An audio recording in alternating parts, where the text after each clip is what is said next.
What's up mga kamuha? For today's video, magluluto naman tayo ngayon kasi tinanong na naman ako ng anak ko na, "Pa, anong ulam?"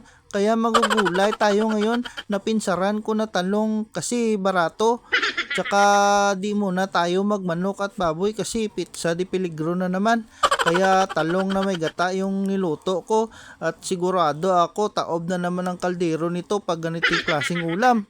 At saka kailangan natin magulay palagi kasi tumatanda na tayo. Kasi nasasalaan na tayo na matanda na. Pumunta kasi ako kanina sa isang fast food at pumila ako dun sa may senior citizen.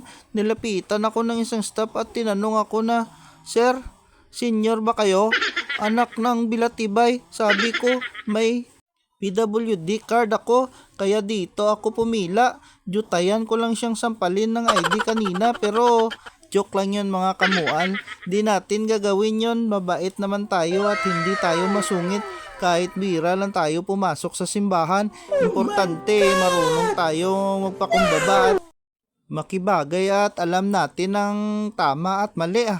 At ayan, luto na mga kamuan at hindi yan mabubuo ang video natin kung hindi natin titilawan yan. At kung nakaabot kayo sa parte ng video na ito, maraming salamat sa suporta.